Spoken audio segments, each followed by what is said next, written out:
The story of Cupid and Psyche. To Psyche.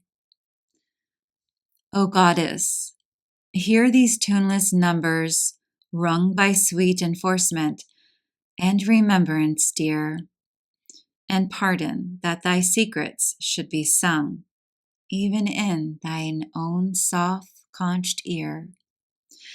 Surely I dreamt today, or did I see the winged Psyche with awakened eyes?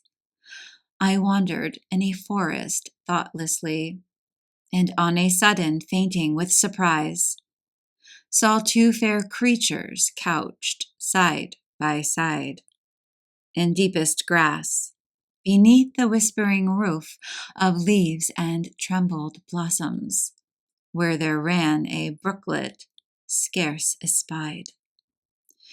Mid hushed, cool-rooted flowers, fragrant-eyed, blue, silver, white, and budded Tyrian, they lay calm-breathing on the bedded grass. Their arms embraced, and their pinions too. Their lips touched not, but had not bade adieu. And if disjoined by soft-handed slumber, and still past kisses to outnumber, at tender eye dawn of Aurorian love, the winged boy I knew, but who was thou, O happy, happy dove, his Psyche true?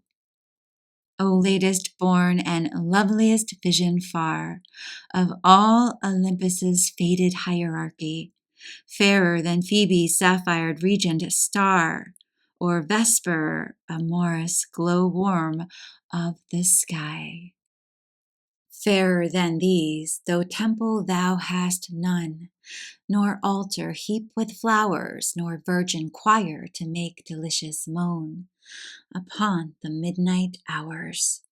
No voice, no lute, no pipe, no incense sweet, from chain-swung censer teeming, no shrine, no grove, no oracle, no heat of pale-mouthed prophet dreaming. O brightest thou, too late for antique vows, too late for the fond believing lyre, when holy were the haunted forest boughs, holy the air, the water, and the fire. Yet even in these days, so far retired from happy piety's thy lucent fans, fluttering among the faint Olympians, I see and sing, by my own eyes inspired. So let me by thy choir and make a moan upon the midnight hours, thy voice, thy lute, thy pipe, thy incense sweet, from swinged censer teeming, thy shrine, thy grove, thy oracle, thy heat, O pale-mouthed prophet dreaming. Yes, I will be thy priest and build a fan in some untrodden region of my mind, where branched thoughts new grown with pleasant pain, instead of pines, shall murmur in the wind. Far, far around shall those dark clustered trees fledged the wild-ridged mountains, steep by steep, and there by zephyrs, streams, and birds and bees, the moss-lain dryads shall be lulled to sleep. And in the midst of this wide quietness, a rosy sanctuary will I dress, with the wreathed trellis of a working brain, with buds and bells and stars without a name, with all the gardener fancier could feign, whose breeding flowers will never breed the same.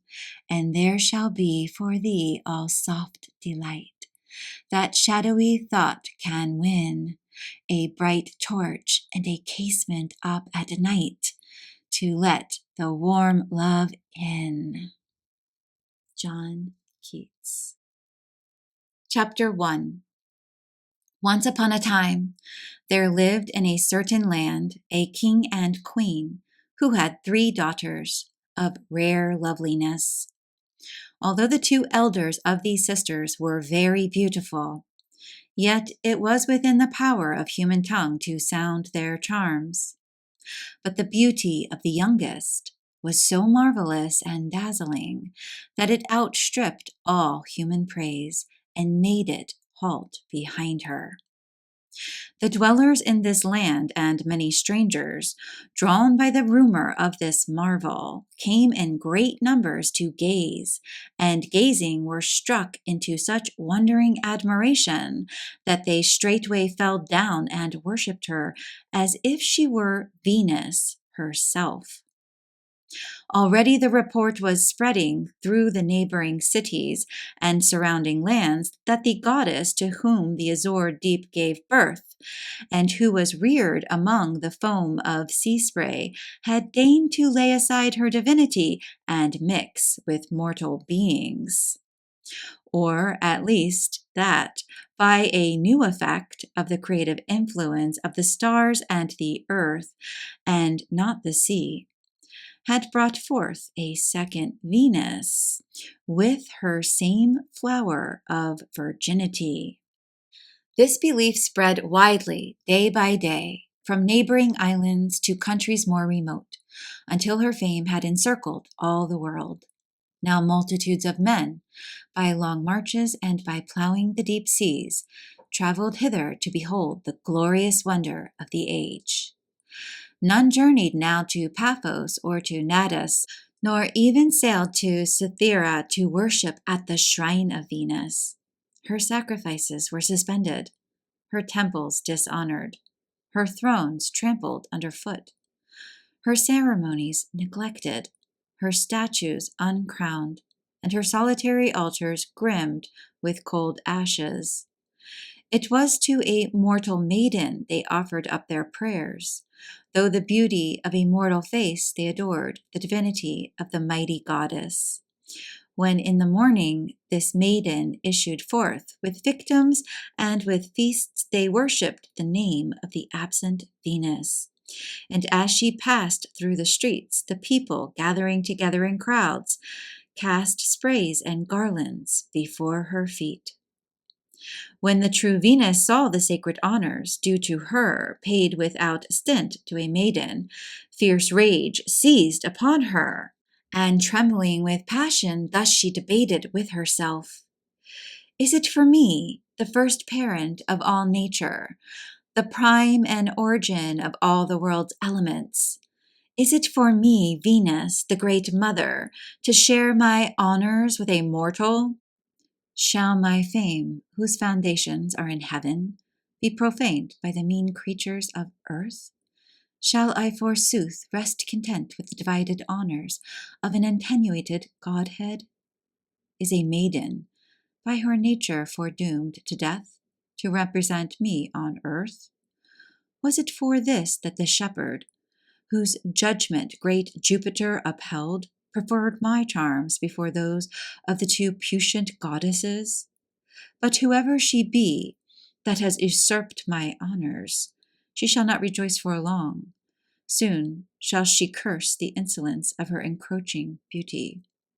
Forthwith she calls to her side her winged son, the boy, with whom his waywardness and evil habits mocks all public order, who, armed with torch and arrow, careers at night through strange houses, breaking with impunity all marriage bonds, doing all that is evil and not that is good, whom, though raging with inborn lust, she excites still further by her words.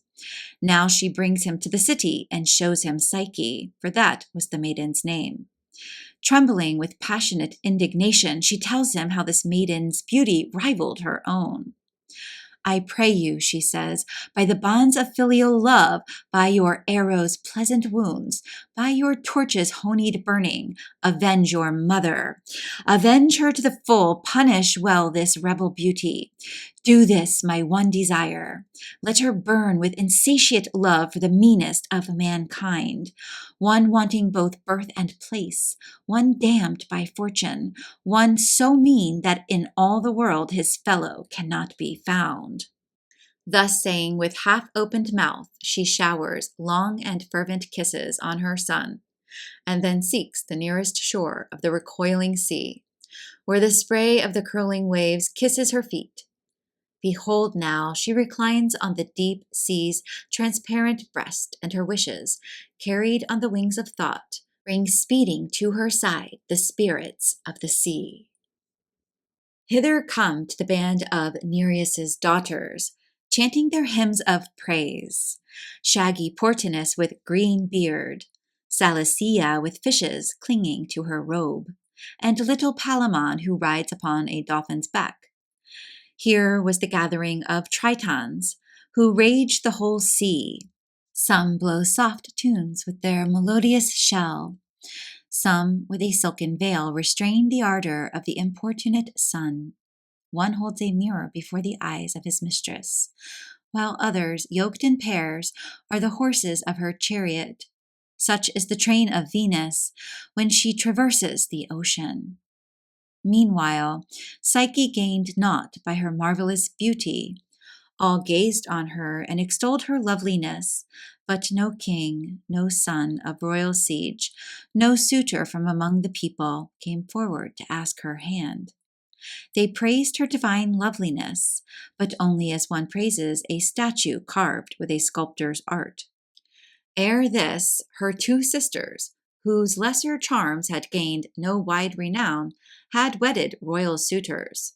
But Psyche, left at home, wept her solitude, and, sick in mind and body, loathed the beauty that all nations praised. The sorrowing father of this unhappy maiden, fearing lest the curse of the gods had fallen upon them, sought the ancient oracle at Miletus. He offered prayers and sacrifices to the great god, and besought a marriage and a husband for his daughter. But thus Apollo answered, "Conduct your daughter to the mountain crag, enshroud her in the garments of the grave, nor hope to find a son of mortal stock. A serpent-winged shall be her loathsome mate, who sweeps the skies, whose blasts with flaming tongue, who frights the gods, makes tremble Jove himself, and scares the streams and Styx' sombra wave." When the king, who hitherto had lived happily, received the answer from the oracle, he returned in anguish to his palace and told his queen its dreadful bidding. For many days they moaned and wept, while the day on which the oracle must be obeyed came ever nearer. Now they made ready the bridal festival of the wretched maid, but the glow of the torches fades away into the sooty ashes.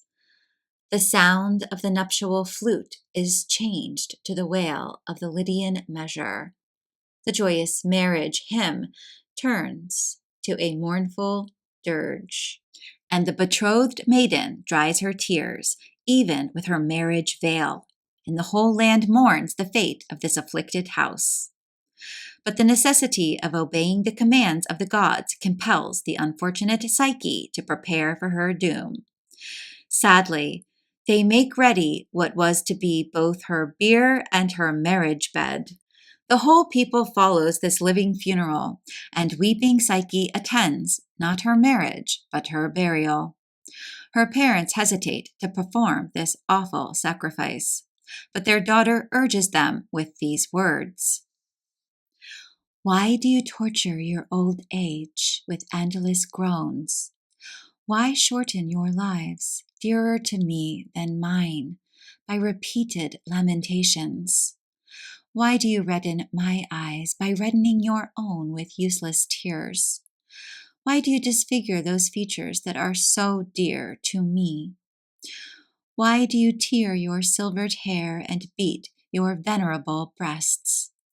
This is the glorious reward of my beauty so prized by you. Cruel jealousy has struck you a deadly wound, which now you feel. When the nations worshipped me with divine honors, when with one voice they hailed me as a second Venus, then should you have sorrowed. Then should you have wept and mourned me as one snatched from your arms. Now I feel, now I know it was because of the name Venus that I perish. Lead me to the mountain crag that the oracle has appointed. I am impatient to fulfill these happy nuptials. I am impatient to see my noble spouse. Why should I loiter? Why should I shun the coming of him who was born to be the destroyer of the whole world? With this she said no more, and bravely took her place in the gathering throng, and all wended their way to the pinnacle of the mountain decreed by the oracle. On its topmost peak they abandoned the maiden to her fate, and leaving behind the nuptial torches that had lighted their way, and which their tears had extinguished, with downcast faces they sought again their homes.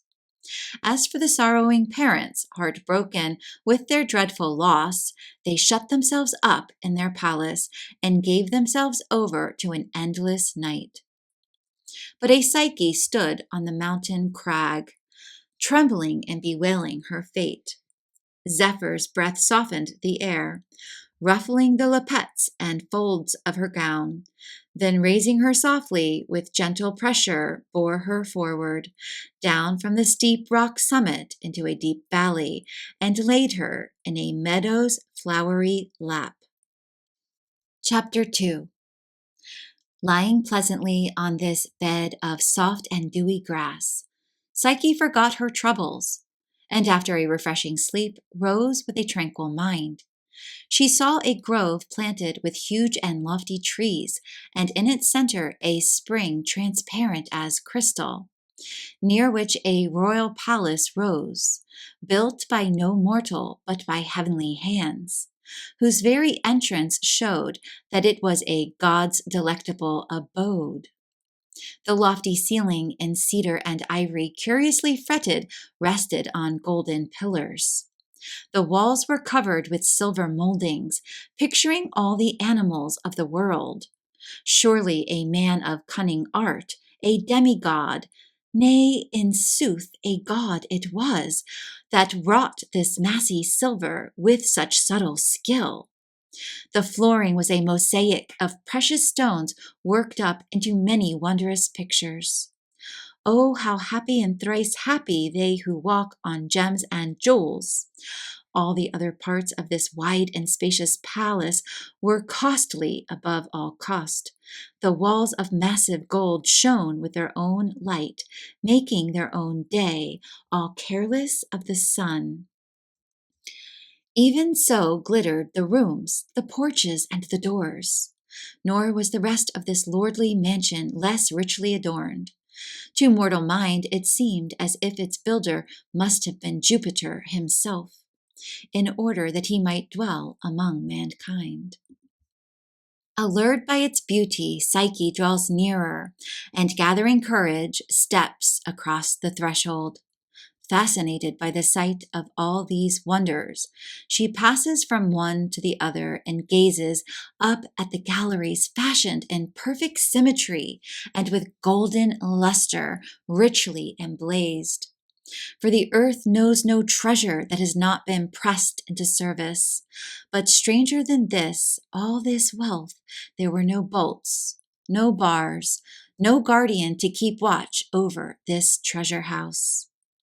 While she stood delighting in these wonders, she heard a voice issuing from the void, saying, "Wherefore, lady, do you stand amazed at these treasures?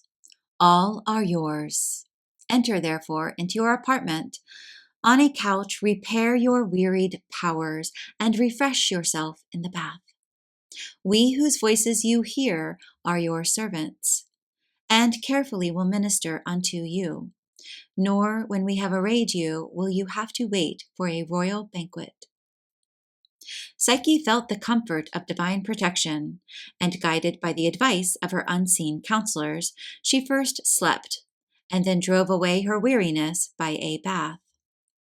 Suddenly, she perceived near her a semicircular table furnished with viands, and feeling sure it was for her use, she sat down without hesitation.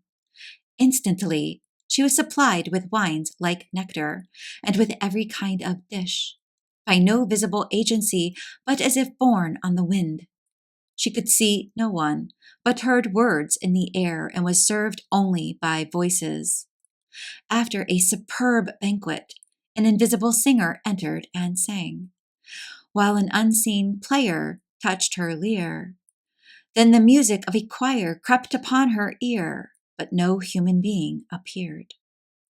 When these delights had ended and evening was drawing near, Psyche sought her couch.